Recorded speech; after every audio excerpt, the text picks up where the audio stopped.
mendengarkan podcast ini.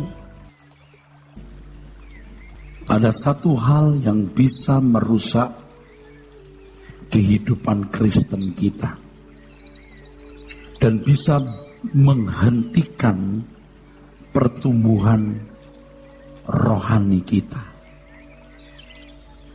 Ada satu hal yang bisa merusak kehidupan Kristen kita dan menghentikan pertumbuhan rohani kita. Hal itu adalah merasa sudah menemukan Tuhan. Merasa sudah menemukan Tuhan dan berpuas diri dengan pengalaman rohani yang dimiliki, pengalaman keagamaan yang telah dijalani dengan segala kesaksian-kesaksiannya. Ketika seseorang merasa sudah menemukan Tuhan, maka ia telah memenjara dirinya dalam satu kebodohan. Bapak Ibu, saudaraku sekalian, Bapak Ibu harus mengerti bahwa Tuhan tidak terbatas. Walaupun kita memiliki hidup 700 tahun, 10 kali dari 70 tahun usia standar manusia hari ini, maka 700 tahun pun belum cukup untuk bisa mengenal Allah secara lengkap. Sebab Tuhan itu tidak terbatas. Apalagi kita hanya memiliki umur 70 tahun, saudaraku. Yang kedua, mengapa kita harus merasa belum menemukan Tuhan secara memadai, selain karena Tuhan tidak terbatas? Yang kedua, keadaan selalu berubah. Keadaan itu selalu berubah, saudaraku. Keadaan di sini bisa menyangkut situasi, juga bisa menyangkut hubungan interaksi kita dengan sesama manusia. Ketika kita menghadapi satu situasi tertentu, bagaimana tindakan kita menghadapi situasi tersebut akan sangat mempengaruhi reaksi Tuhan. Apapun yang kita lakukan itu membangkitkan perasaan Tuhan, saudara. Demikian pula dengan interaksi kita dengan sesama manusia. Kita diperlakukan tidak adil, kita dijahati. Bagaimana sikap kita menghadapi keadaan itu?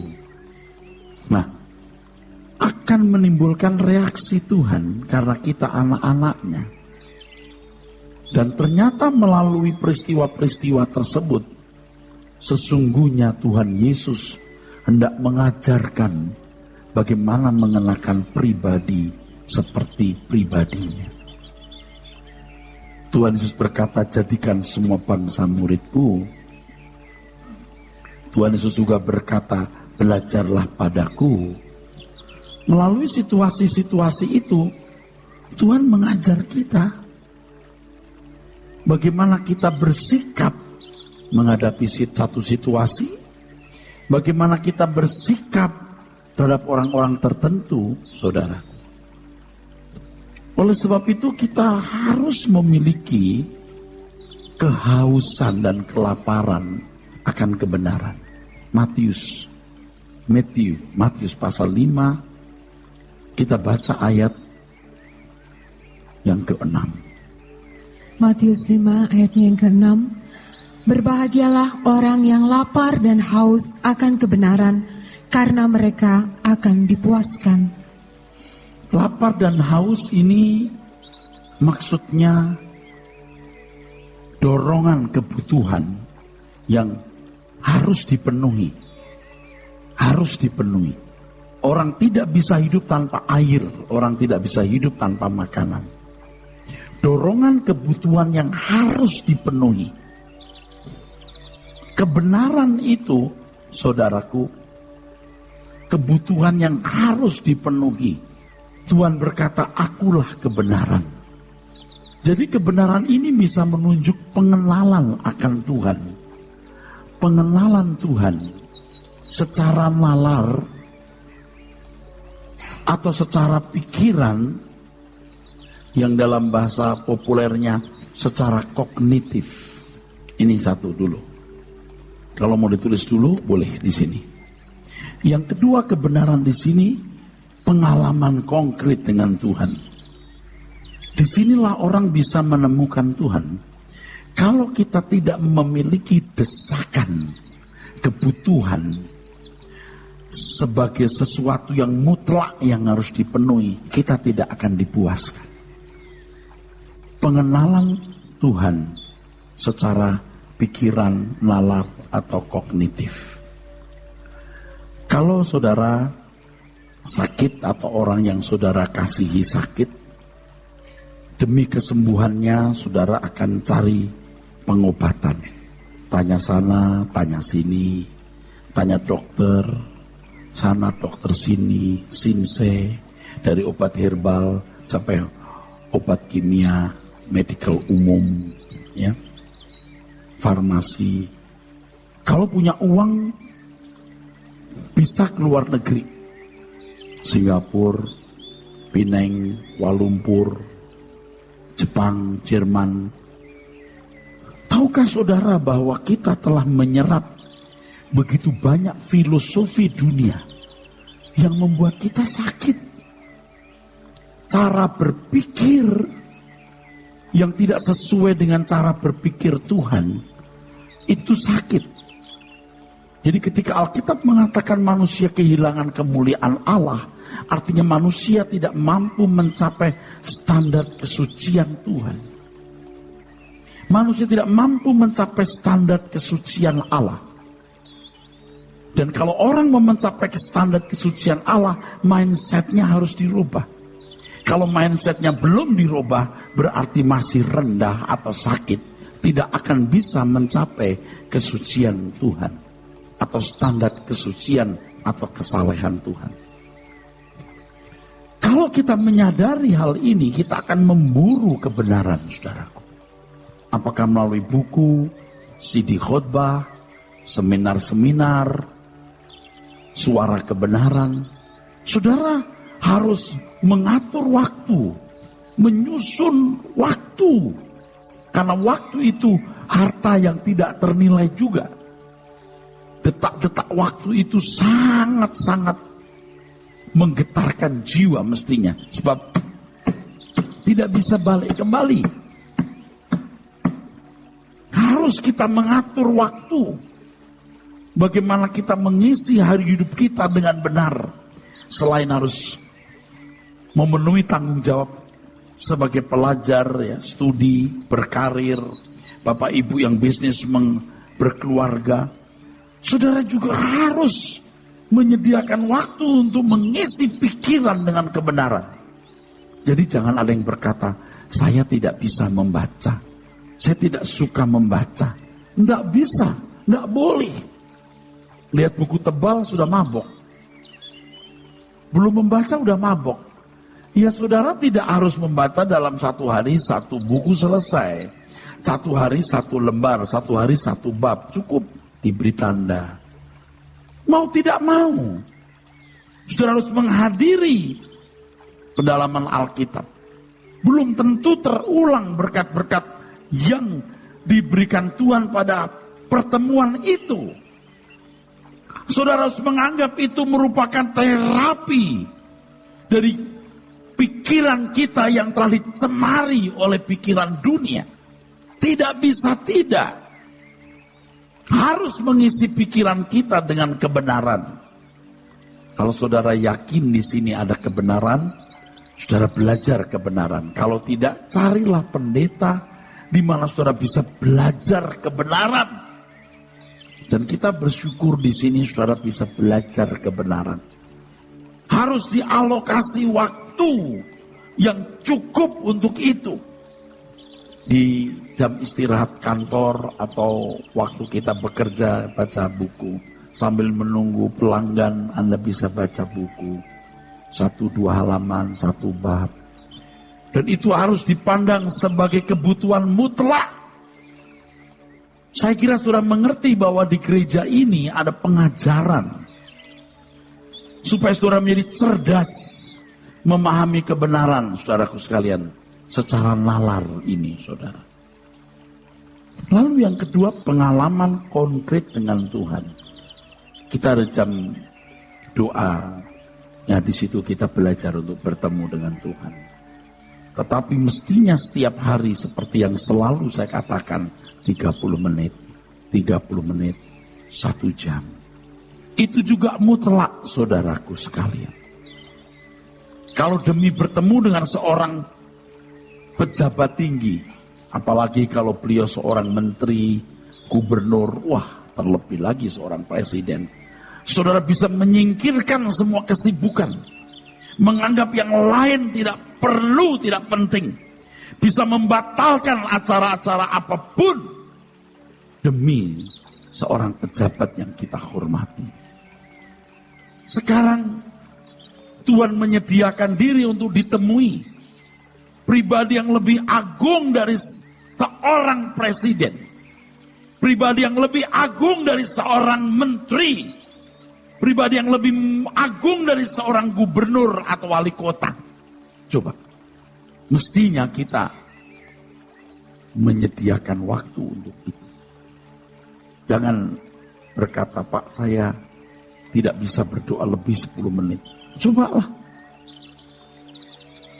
Patok mati waktu dari jam 6 pagi sampai 7, atau jam 5 pagi sampai setengah 6. Jam 10 malam sampai setengah 11 atau sampai jam 11. Patok. Pokoknya ini waktu aku ketemu Tuhan. Hari pertama, kedua, ketiga, minggu pertama, minggu kedua, sebulan pertama, bulan kedua, bulan ketiga. Saudara akan pasti suatu hari mengerti apa artinya mengalami Tuhan itu. Saudara akan mengerti apa artinya kedahsyatan Allah.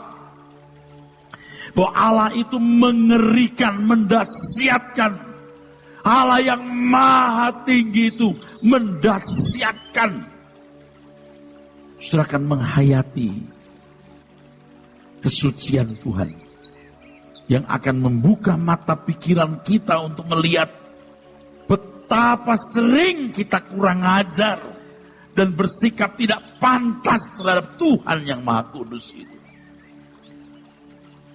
Hal ini tidak bisa diajarkan dari perkataan kepikiran saudara, tetapi saudara harus mengalami sendiri pengalaman konkret dengan Tuhan ini. Harus ada waktu yang saudara sediakan dan saudara harus menganggap itu waktu yang bernilai. Waktu yang berharga. Untuk ini saudaraku, camkan apa yang saya katakan. Tuhan itu satu-satu yang bernilai dalam hidup ini. Bukan yang terpenting, bukan yang terpenting, bukan yang nilainya lebih dari segala nilai. Salah. Tuhan satu-satunya yang bernilai dalam hidup. Bukan paling bernilai, bukan paling utama, bukan paling penting, tapi satu-satunya dalam hidup ini. Segala sesuatu itu nol. Tapi kalau ada Tuhan di sini, jadi 10, saudara.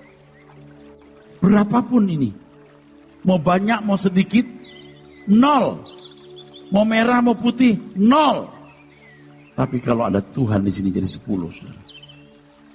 Saudara, kita harus berani berprinsip bahwa hidup di dunia ini hanyalah untuk menemukan Tuhan. Hidup di dunia ini hanya untuk menemukan Tuhan. Tuhan tidak terbatas. Seandainya kita memiliki usia 700 tahun, 700 tahun tidak cukup waktunya untuk bisa mengenal Tuhan yang tidak terbatas. Yang kedua, keadaan selalu berubah. Dan di dalam keadaan yang berubah itu, ketahuilah bahwa Tuhan mau mengajarkan bagaimana mengenakan pribadinya dalam hidup kita. Kita masing-masing unik. Erastus unik. Yosua unik.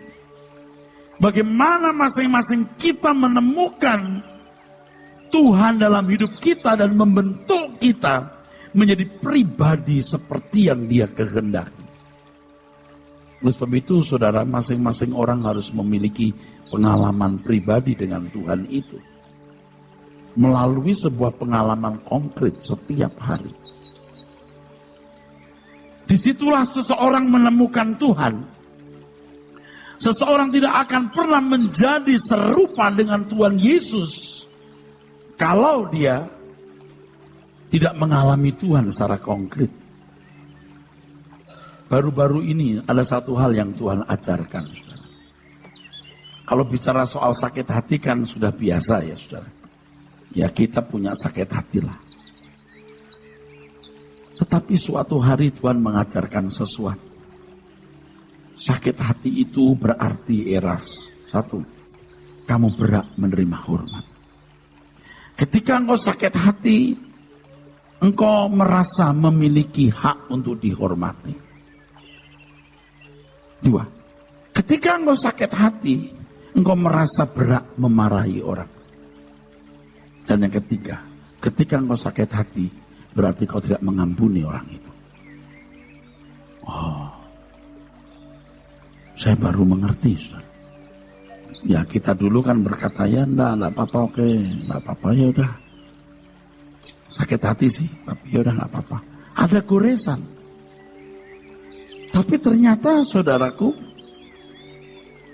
kita belum bersikap seperti yang Tuhan Yesus ajarkan. Kalau berbicara mengenai mengenakan pribadi Kristus atau seperti Tuhan Yesus, itu kan sangat abstrak. Sangat abstrak. Macam mana? Macam apa itu mengenakan pribadi Kristus? Maka Tuhan mengizinkan kita punya pengalaman-pengalaman.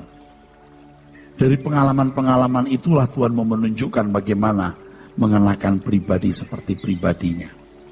Seakan-akan Tuhan berkata, ketika aku berkata, ampunilah mereka Bapa, karena mereka tidak tahu apa yang mereka perbuat. Aku memiliki sikap hati seperti ini, Erastus. Tidak merasa punya hak untuk dihormati. Tidak merasa punya hak untuk marah. Apalagi mengutuki dan mengampuni. Disitulah seseorang menemukan Tuhan. Menemukan Tuhan itu bukan hanya berarti punya pengalaman ajaib, sakit sembuh, punya masalah ditolong Tuhan. Tapi juga menemukan bagaimana kita meneladani hidupnya. Dan tentu itu harus berlangsung lewat sebuah pengalaman konkret yang harus terjadi dalam hidup kita. Jadi jangan merasa, oh aku sudah mengenal Tuhan. Aku sudah menemukan Dia. Biasanya ini penyakitnya orang yang rajin ke gereja. Yang kedua, orang yang jadi aktivis gereja. Dan yang paling parah, pendeta. Yang merasa sudah mengenal Tuhan, punya pengalaman-pengalaman yang spektakuler. Dan terutama yang bergelar sarjana. Oh, aku sudah belajar teologi. Aku sudah menemukan Tuhan. Jangan merasa kita sudah pernah punya pengalaman di sini. 10 tahun yang lalu, 5 tahun yang lalu, ingat Tuhan tidak terbatas dan keadaan selalu berubah. Lalu stop di sini. Oh, tahu dia punya pengalaman tentang Tuhan. Stop, tidak haus, tidak lapar akan kebenaran. Dan biasanya 2 penyebabnya, saudaraku. 1, dosa. 1 dosa sudah lakukan akan beranak dosa yang lain. Yang kedua, mencintai dunia. Orang tidak mungkin haus dan lapar akan kebenaran kalau haus dan lapar atau mengingini sesuatu yang bukan Tuhan. Tadi sudah saya katakan, haus dan lapar artinya sebuah kebutuhan yang mutlak harus dipenuhi. Nah, sekarang kebutuhan apa yang Anda anggap mutlak harus dipenuhi? Kalau aku belum punya jodoh, aku belum lengkap. Anda anggap jodoh itu mutlak. Kalau aku belum punya anak, hidupku nggak lengkap. Anak itu mutlak.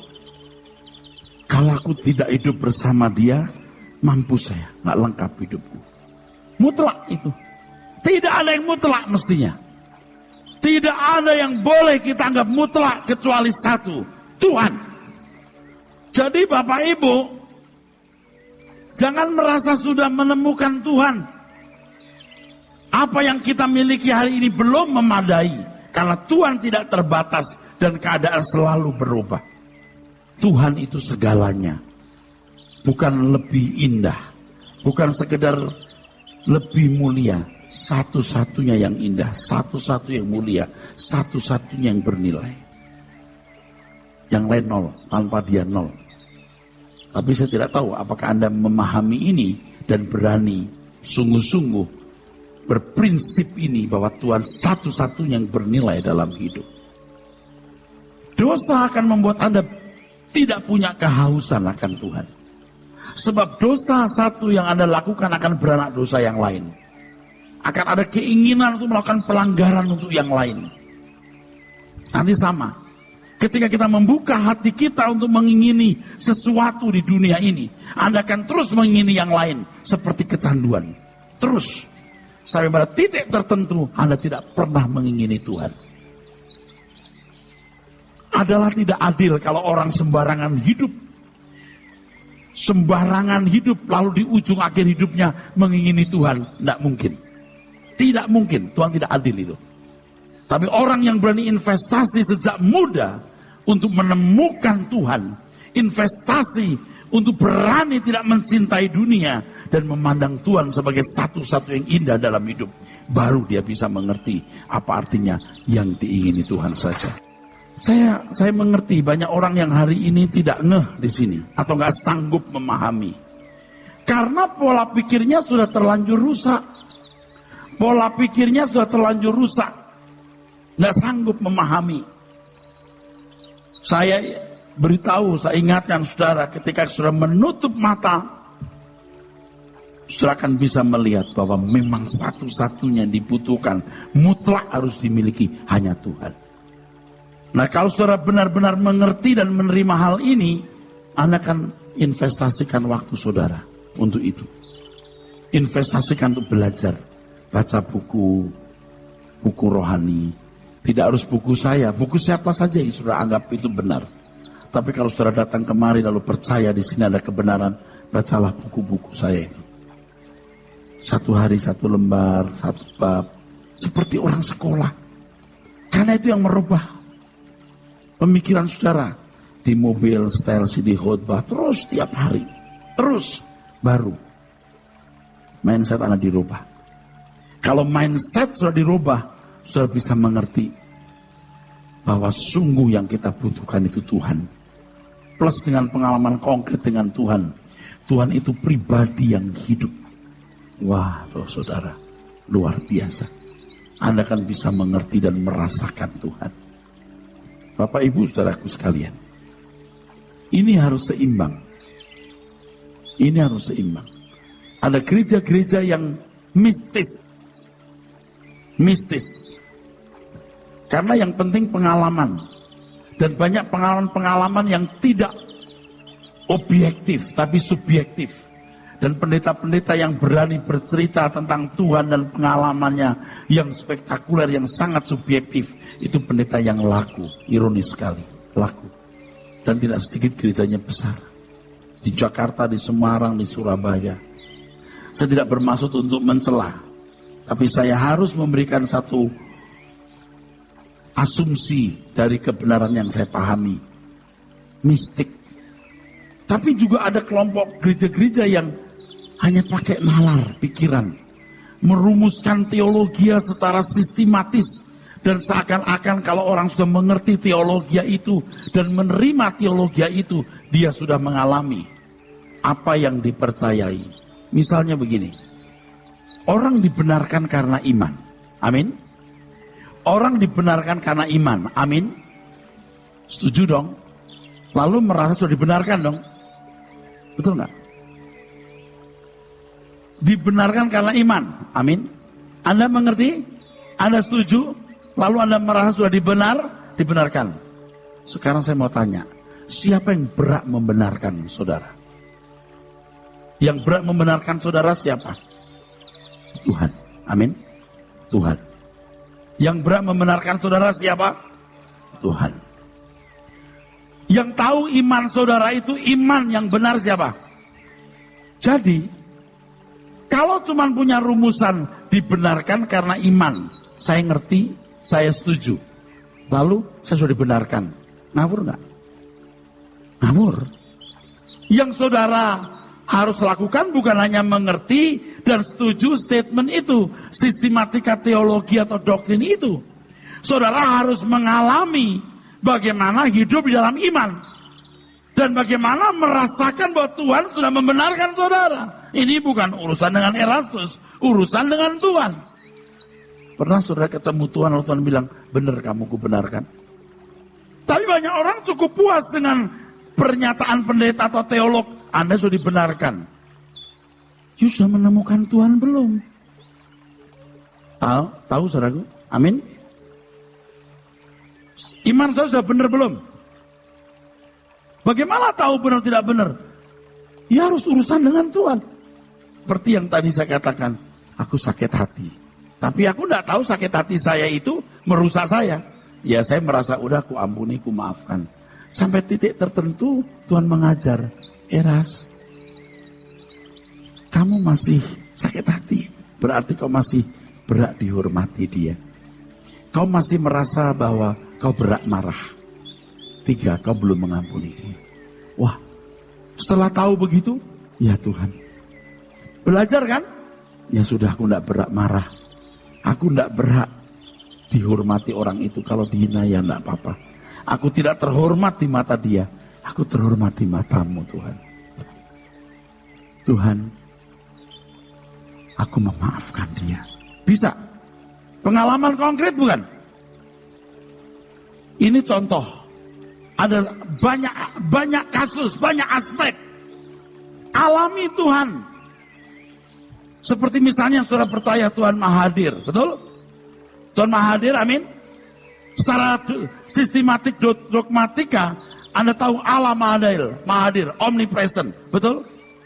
Kalau jalan tempat gelap masih takut nggak? Tuhan menyertai kita, lalu tiba-tiba ada bencana, takut nggak? Takut mati nggak? Berarti belum mengalami kan? Nah banyak orang itu merasa sudah menemukan Tuhan. Loh, kalau sudah menemukan Tuhan, buah menemukan Tuhan itu akan lampak. Jadi harus dikatakan, pengenalanku akan Tuhan, pengetahuanku akan Tuhan belum memadai. Dan aku hidup ini hanya untuk menemukan Tuhan. Oleh sebab itu atur waktu saudara. Sediakan waktu untuk belajar Tuhan. Belajar pengenalan akan Tuhan. Lewat CD, buku, datang ke Suara Kebenaran. Jangan anggap remeh. Kalau Anda bilang sibuk, Anda tidak pernah tidak sibuk. Sampai dikubur di Koper. Wah Pak, kita sih udah bukan zamannya belajar begitu. Oh ya, sekarang you mau ngapain? Saya mau nanya mau ngapain? Wah saya sibuk sekali. Sampai mati you akan sibuk. Saya tidak paksa. Saya tidak paksa. Kalau sudah tidak mau, tidak apa-apa. Tidak apa-apa. Terserah. Saya mau tanya, Tuhan itu ada nggak? Yakin ada? Anda mengalami nggak? Loh, susah kan ngomong? Karena Anda tidak investasi serius untuk mengalami Tuhan. Yang tadi saya katakan, Anda akan menghayati Allah itu mengerikan. Dahsyat mengerikan. Ketika menghayati kedahsyatan Allah, kita akan gentar dan takut akan dia. Dan itu nggak bisa dibagi dari perkataan, kepikiran saudara. Anda harus menghayati sendiri. Sampai suatu hari Anda nggak membutuhkan siapa-siapa. Bahkan tidak membutuhkan saya. Karena memang suatu hari Anda tidak membutuhkan siapapun. Anda yang membutuhkan Tuhan. Saya habis ngomong begini nih. Sampai urat saya keluar nih. Anda pulang, Anda bisa lupa semua loh.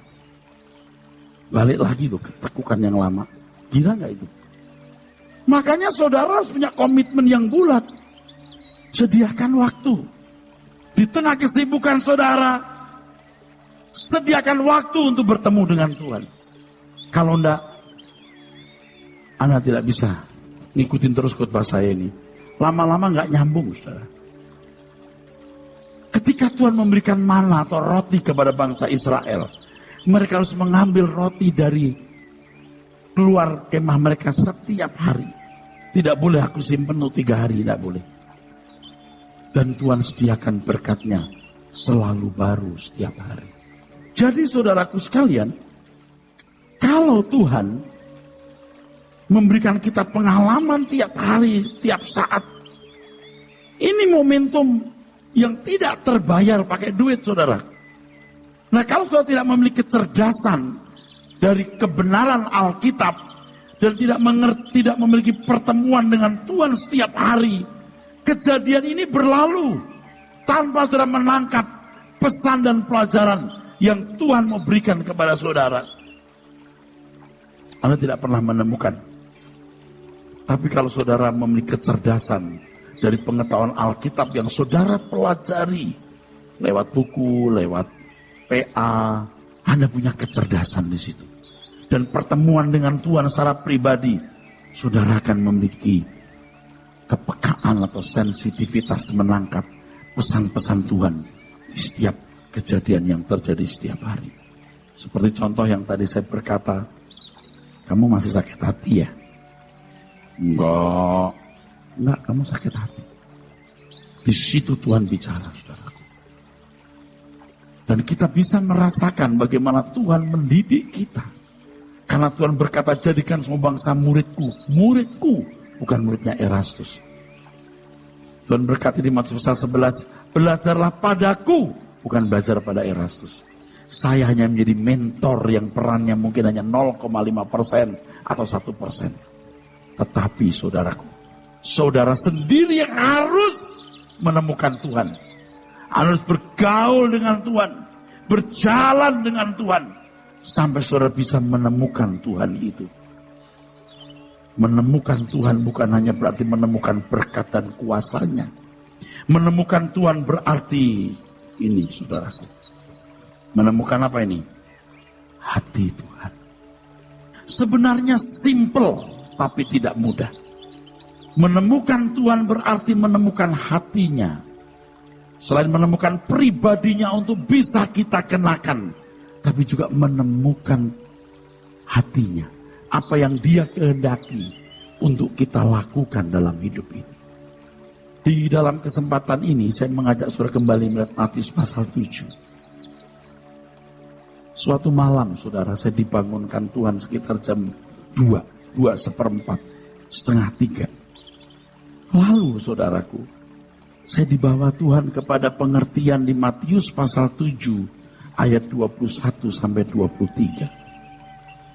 Jam 2:04, jam 2 saya bangun. Kok jadi gak ngantuk lagi?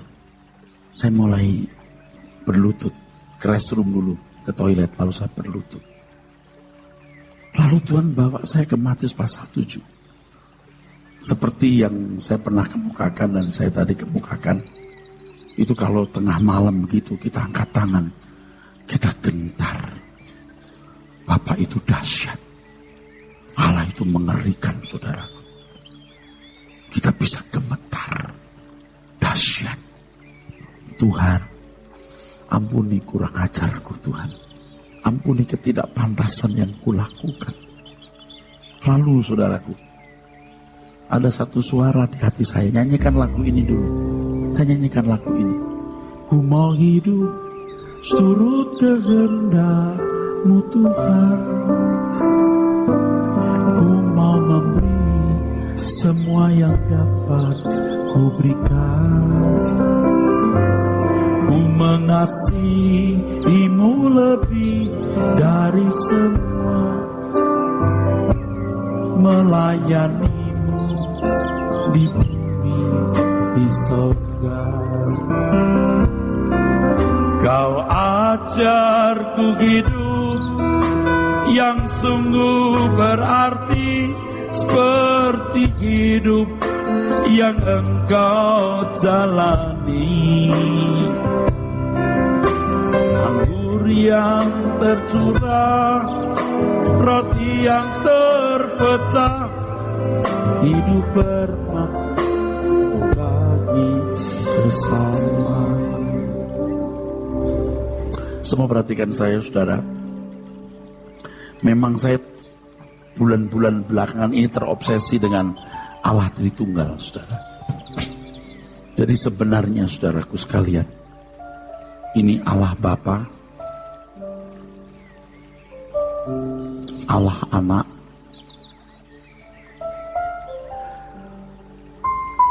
lalu saya nggak mau tulis Roh Kudus di sini. Roh Kudus itu melingkupi semua. Roh Kudus itu rohnya Bapa, bukan rohnya Tuhan Yesus.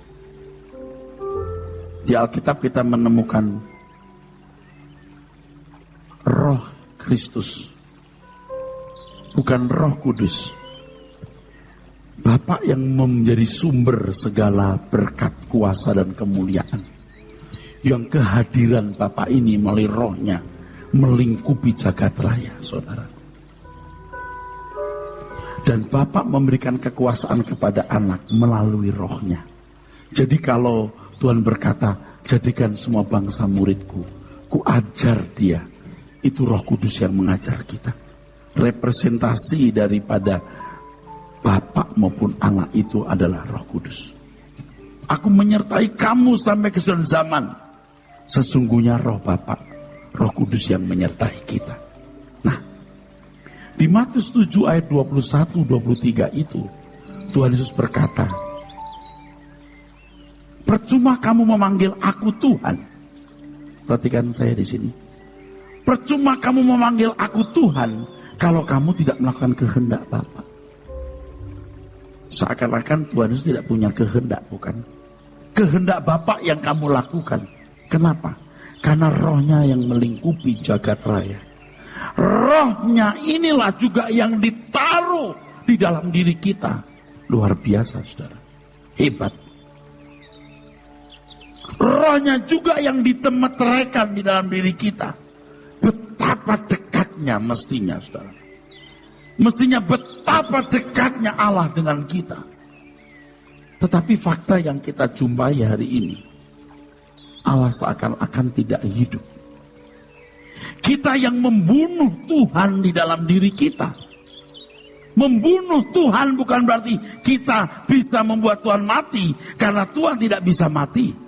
Tetapi membunuh Tuhan di sini artinya seakan-akan Tuhan tidak hadir, Tuhan tidak hidup di dalam hidup kita. Tadi saya tanya, saudara percaya Allah itu ada? Anda sudah mengalami, Anda nggak ngomong. Kita yang membunuh Tuhan. Apakah Allah hidup atau mati dalam hidup kita? Tergantung kita.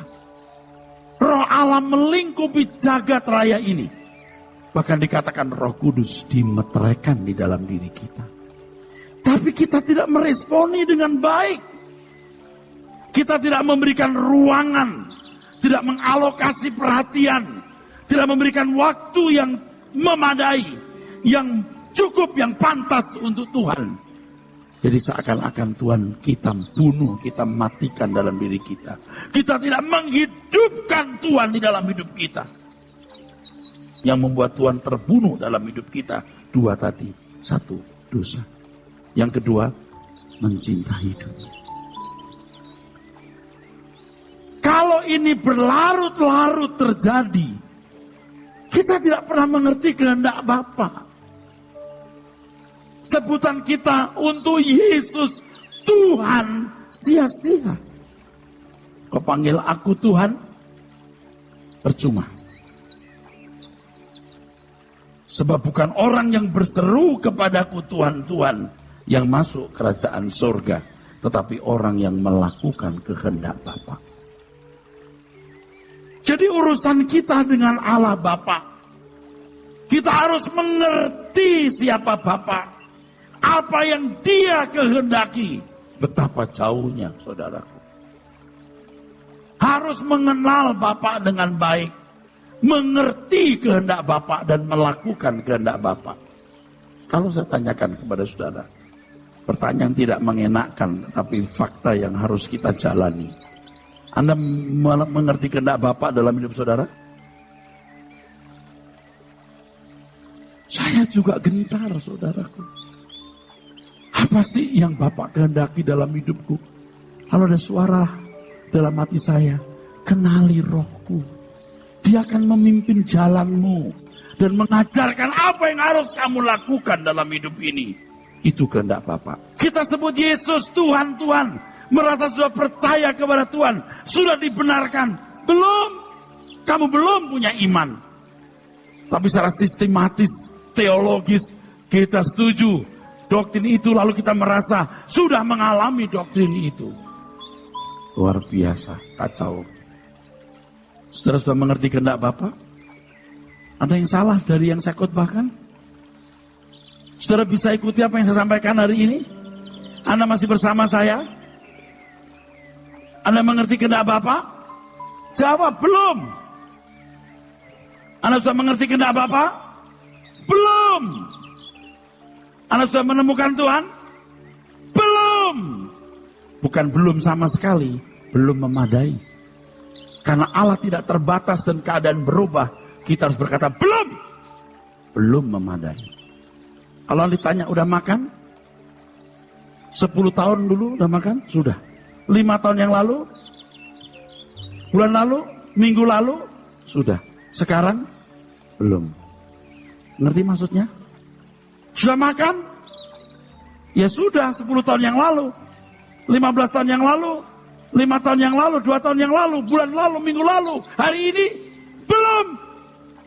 Tuhan pun harus juga begitu. Dialami setiap hari.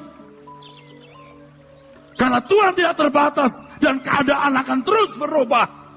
Bagaimana kita bisa mengenal Dia, bisa mengenakan pribadinya dan mengerti isi hatinya. Tadi saya beri contoh, kamu sebenarnya masih sakit hati. Berarti kamu masih mencari hormat. Kamu berat marah kepada orang dan kau belum mengampuni. Sorry Tuhan.